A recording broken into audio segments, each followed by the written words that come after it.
Okay, so yeah, here's the thing. Hair washing. It's like, you think you already know everything about it, right? You may know everything about it, but I feel like you don't. I just feel like there's a lot more you could know about it. I know what you're thinking. Since when is hair washing interesting? I mean, it's the last thing I really think about. It's like I do it and I get out of the shower and I think like, oh my God, that's it. That was so easy. I washed my hair and I'm never gonna think about it again. But no, I'm here to tell you, you should think about it more. So I'm gonna take the opportunity today to just go over some things with you, enlighten you, expand your horizons when it comes to washing your hair. Let's just dive right into it. Let's do it.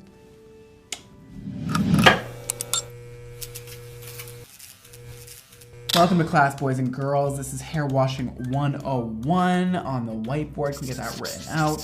Hey, beautiful. So, listen. This video concept came up to me when I was telling people how to use my shampoo and conditioner, Project X. I used it on my Instagram story. I showed you guys what you should be doing, how you should be washing your hair, and a lot of people had a lot of questions about this. Listen, I've had all the questions ever when doing clients' hair. That's the one thing you don't really talk about because you think everybody already knows about it, but it's actually not true. So let's get into it. Water temperature. What do you think is the best option to wash your hair with? Cold, hot, extremely hot, lukewarm? Take your pick. What do you think is the best? I'm gonna give you the answer right now, okay? Warm is the correct answer. Congratulations if you got that right. Warm, you should be washing your hair with warm water, okay? A lot of people wanna know, hey, should I be washing my hair with cold water? I heard it makes your hair shinier. I heard it makes your hair healthier. I'm gonna come out and say it. I think washing your hair with cold water is such bull.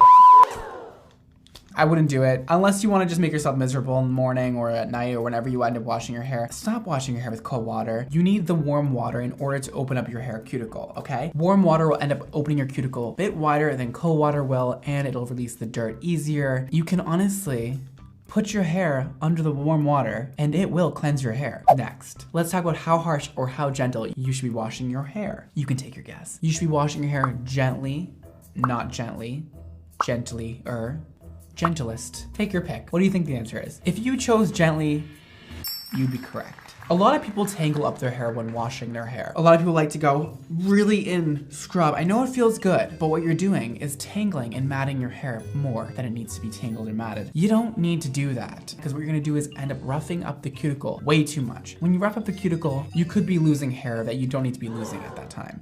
Listen, just go in, side to side motions, not round motions, because this will tangle your hair. Side to side is best and a little bit gentler than maybe you're wanting to go, okay? You don't need to go like extremely gentle. You don't need to be like touching a baby's head. You can go in there, just don't be like, I see a lot of girls, okay, going in with their fingernails. Listen, again, I know it feels great, but you're gonna ruin your hair. Just chill, okay? Gently rub your head side to side with the shampoo. Now, let's get into suds, okay? Do you need them?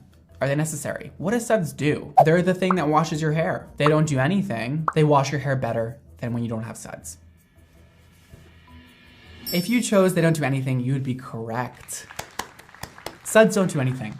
They're just a visual cue that you're washing your hair. You don't need suds for any reason. Now, what suds pretty much do is just make you think you're washing your hair better than you're actually washing it. Kinda cool, kinda not cool. But I know a lot of people out there are convinced that if your shampoo does not suds extremely crazy amounts of foam, your hair is not being shampooed properly. It's just not true. I've heard a few people say it about my shampoo, Project X. It doesn't suds a lot. However, a lot of companies put a lot of surfactants in their shampoos in order to make you think that their shampoo is working better than other shampoos. Now, when creating my own shampoo, I did put surfactants in there because even me, even though I know this information, sometimes I'm still like, I'm not really convinced my hair is shampooed properly without having suds.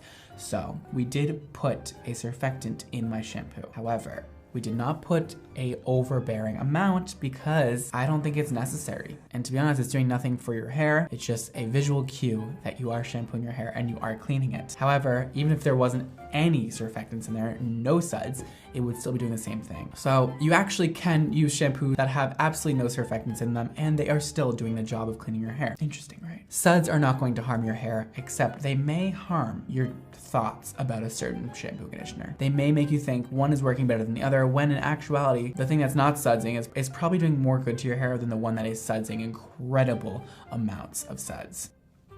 So yeah, now. Let's go over one more thing about the scalp. When you wash your hair, which parts of your hair should you be washing? The scalp only, the scalp and ends, the ends only. Choose one. If you chose scalp only, you'd be correct. Your ends, yes, they get oily, but the oil comes from your scalp. The scalp is the part that produces the oil. Your ends do not produce oil. That might be surprising to some of you. That might be kind of not at all surprising to a lot of you, and I can understand that. But here's the thing. When you shampoo your scalp with a nice amount of shampoo that we'll go over in a second, you shampoo, you rub back and forth like we talked about, gently. Now, after you do that, you don't then work down the ends of your hair. Please don't take the ends of your hair and go like this. Please, you're going to ruin your cuticle. It's not gonna be good for you. It's a bad idea. Please don't do that. Once you go under the warm water and you rinse your scalp free of shampoo, your ends will then be shampooed by the residue from the scalp. So everything comes from your scalp down, releasing the trapped dirt within your ends. There's no need to rub your ends. There's no need to get onto your ends with shampoo. Your scalp will be fine. And also, all you're gonna do is dry your ends and detangle them a lot more than necessary. There's no point of shampooing your ends. Your ends will get clean by just shampooing your scalp. Now, if you're wondering how much shampoo you should be using, well, that's a great question. We're about to go over that right now. Basically, most people can use the same amount of shampoo. We all have pretty much the same head space, unless you have just an abnormally big head or an abnormally small head. I don't know, I'm not judging you.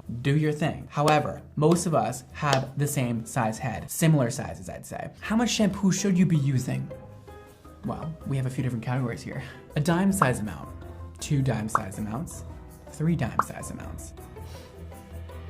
If you picked 2 dime size amounts, you'd be correct. I like to use 1 dime size amount for the front of the head and 1 dime size amount for the back of the head. Okay, you can put a little bit in at a time, lather it up, even though the sizes don't matter.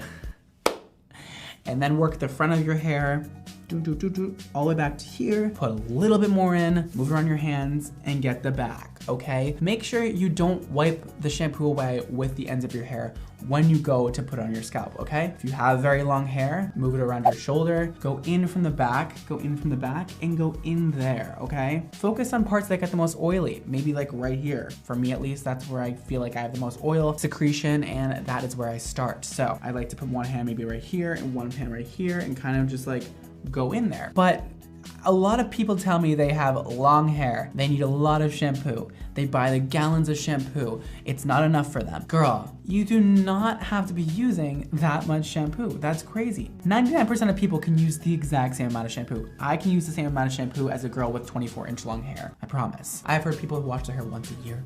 I've heard people who wash their hair every day.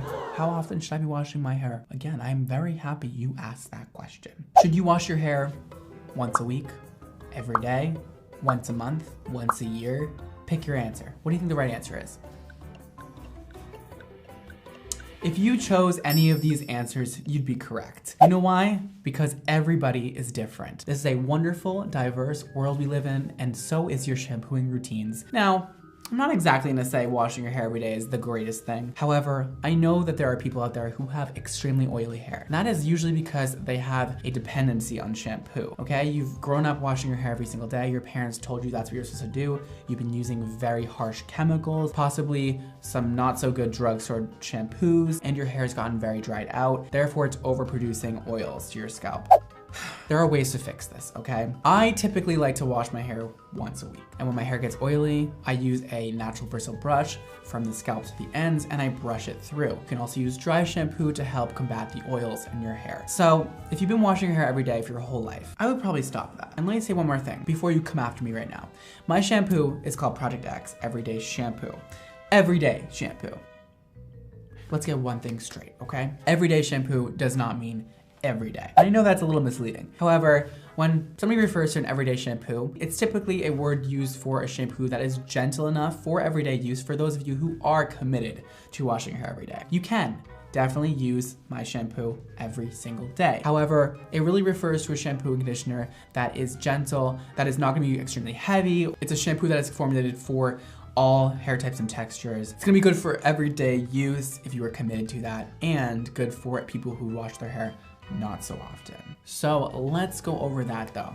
I would discontinue washing your hair every day if possible. There are a lot of YouTube videos about how to train your hair, how to stop washing it so much, how to make your hair stop producing so many oils. So I definitely recommend going to YouTube and searching that if you're interested to learn more about that. However, today we're not going over that. So go watch somebody else's video. But for me, somebody who has processed, lightened hair, I like to wash once a week. It gives me the perfect amount of time to have a little bit of oil secretion from my scalp to hydrate my ends and not dry out my hair too much. So once a week seems to be pretty good for most people, or twice a week seems to be pretty good for most people also. Let's talk about how long you should be leaving your conditioner on for. 30 seconds, 3 minutes, 10 minutes, 15 minutes plus.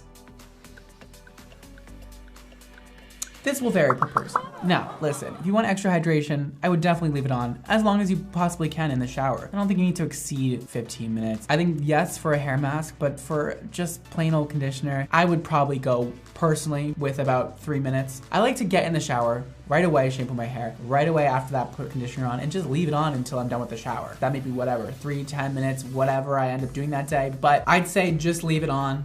But you don't need to exceed 15 minutes if you don't feel like it. I really just don't believe it's gonna do anything else for your hair unless you're using a hair mask that is made to be left on for that long of time. I like to always follow up my personal conditioning routine with a hair mask because I know that I need more love than just a regular conditioner. Now the conditioner is gonna do the job of detangling, getting it kind of prepared for the hair mask, but I like to really double up on conditioner, and I know the hair mask will give me that much needed lift of all the essentials I need in order to really, really hydrate my hair and bring it back to life. And also, I have a couple things to go over after the shampoo and conditioning process. Here's a big one for me. Here's a pet peeve of mine. When you get out of the shower, do not take that towel and scrub your head with it. Don't you dare do that to me. Don't go like this. Don't put your head down and go like this to your ends. Oh my God, there's nothing I want to see less than that.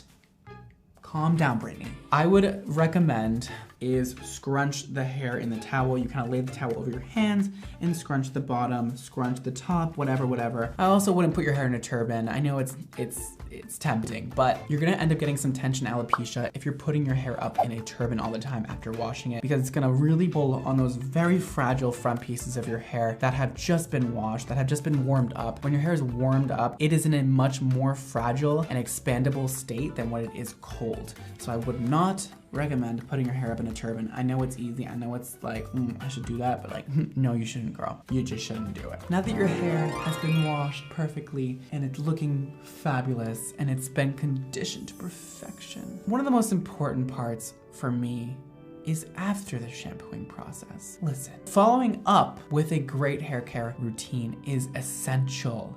Okay? Because what you're doing when you shampoo is getting the dirt out of your hair and detangling and adding a bit more health to your hair with whichever product you may be using. But at the end of the day, shampoo and conditioner is only touching your hair for a matter of minutes. There are definitely benefits to that, but there's not as many as there's gonna be when using aftercare products after your shampoo and conditioning process. So this is where it's gonna vary a lot per person. You have dry hair.